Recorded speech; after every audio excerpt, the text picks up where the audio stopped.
Hello everyone. आज का जो हमारा टॉपिक है वो है नॉन मेटल्स और उसमें भी जो है हम फिजिकल प्रॉपर्टीज़ को जो है वो डिस्कस करेंगे।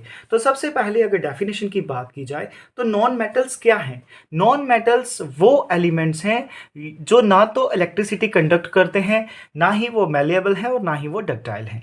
तो अगर physical properties of non metal की बात की जाए तो हार्डनेस जो है सबसे पहले हम डिस्कस करेंगे। हार्डनेस क्या है, राइट? तो नॉन मेटल्स जो होते हैं ये हार्ड नहीं होते हैं, राइट?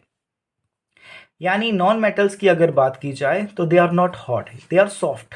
नॉन मेटल्स जो होते हैं they are not hot, not hot, right? की एक्सेप्शन की अगर बात की जाए तो डायमंड एक एक्सेप्शन है। हार्डनेस में डायमंड एक एक्सेप्शन है क्योंकि डायमंड एक नॉन मेटल है, ये एलोट्रॉप है कार्बन का और ये बहुत हार्ड होता है।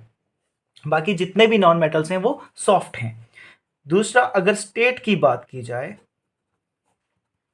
तो नॉन मेटल्स जो हैं वो सॉलिड, लिक्विड और गैस किसी भी फॉर्म में हो सकते हैं, राइट? यानी सॉलिड भी होंगे, लिक्विड भी होंगे और गैस भी हो सकता है, राइट? थर्ड, अगर लस्टर की बात की जाए, लस्टर का मतलब होता है चमक, राइट? यानी शाइनी। तो नॉन मेटल्स जो होते हैं इनकी डल अपीयरेंस होती है, राइट? क्या होती है? डल अपीयरेंस होती है। जितने भी नॉन मेटल्स हैं इनकी डल अपीयरेंस होती है, लेकिन एक्सेप्शन भी है। नॉन मेटल्स में कुछ एक्सेप्शंस हैं, जैसे डायमंड और आयोडीन जो हैं ये बहुत शाइनी होते हैं, यानी इनकी बहुत शाइन होती है। तो एक्सेप्शन में क्या आएगा? डायमंड आएगा और आयोडीन आएगा। तो डायमंड एंड आयोडीन ऐसे नॉन मेटल्स हैं जो बहुत लस्ट्रस होते हैं, यानी उनकी बहुत शाइनिंग सरफेस होती है। फिर अगर सोनोरिटी की बात की जाए, सोनोरिटी का मतलब है the ability to produce sound. तो नॉन मेटल्स जो होते हैं ये सोनोरस नहीं होते हैं, राइट? यानी नॉट सोनोरस। ये कोई भी साउंड जो है ये प्रोड्यूस नहीं करते जब आप इनको हिट करते हो। फिर आता है कंडक्शन। कंडक्शन का मतलब है हीट एंड इलेक्ट्रिसिटी, क्या ये कंडक्ट करते हैं या नहीं करते हैं? तो नॉन मेटल्स जो होते हैं ये bad conductor of heat and electricity होते हैं, राइट? यानी अगर बात की जाए तो ये क्या है? बैड कंडक्टर हैं। एक्सेप्शन है यहाँ पे भी, कि एक्सेप्शन क्या है? ग्रेफाइट। अगर एक्सेप्शन की बात की जाए तो नॉन मेटल्स में ग्रेफाइट एक ऐसा नॉन मेटल है जो इलेक्ट्रिसिटी को कंडक्ट करता है, राइट? अब ग्रेफाइट क्या है? ये भी एक एलोट्रॉप है कार्बन का। तो ये एक एक्सेप्शन है कि नॉन मेटल्स में होते हुए भी जो है ये क्या करता है? ये इलेक्ट्रिसिटी को कंडक्ट करता है। जो नेक्स्ट प्रॉपर्टी है वो है मैलेबिलिटी एंड डक्टिलिटी। जैसे मैलेबिलिटी का मतलब होता है जब आप किसी भी चीज़ को जो है बीट करके उसकी शीट्स बनाते हो, और डक्टिलिटी का मतलब है कि जब आप किसी चीज़ को हिट करके जो है उसकी वायर्स बनाते हो, राइट? यानी कि वायर्स जो है आप किसी भी सब्सटेंस की बना रहे हो। तो नॉन मेटल्स जो होते हैं वो ना तो मैलेबल होते हैं ना ही डक्टाइल होते हैं।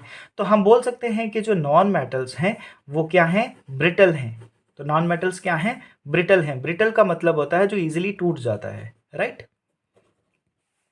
सेवंथ प्रॉपर्टी की बात की जाए अगर नॉन मेटल्स की, तो वो आती है melting and boiling point. Melting and boiling point.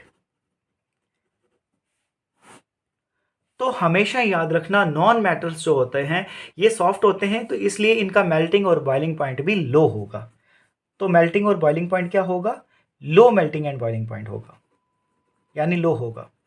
Low melting and boiling point.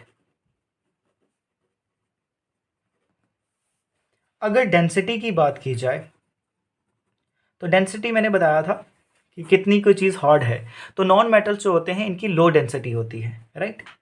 Density भी नॉन मेटल्स की क्या होगी? लो होगी, क्योंकि तभी तो ये सॉफ्ट होंगे। फिर नाइन्थ आता है कलर। जैसे मैंने मेटल्स के बारे में आपको बताया था कि वो ग्रे इन कलर हैं, इसी तरीके से जो नॉन मेटल्स हैं वो डिफरेंट कलर्स के साथ कंपोज्ड होते हैं। तो हम कह सकते हैं कि नॉन मेटल्स जो होते हैं वो बहुत सारे कलर्स या मैनी कलर्स के साथ कंपोज्ड होते हैं। मैनी कलर्स के साथ कंपोज्ड होते हैं। तो हमेशा याद रखना एग्ज़ाम में नॉन मेटल्स मेटल्स की प्रॉपर्टीज़ हमेशा पूछी जाती है।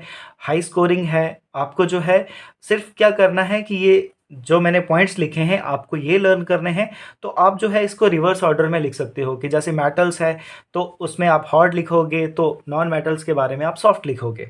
तो ये हमेशा जो है आप टेबल फॉर्म में भी कर सकते हो। तो आई होप आपको ये टॉपिक जो है ईज़ी लगा होगा, समझ आया होगा। मिलते हैं नेक्स्ट वीडियो में किसी दूसरे टॉपिक के साथ। Thank you so much.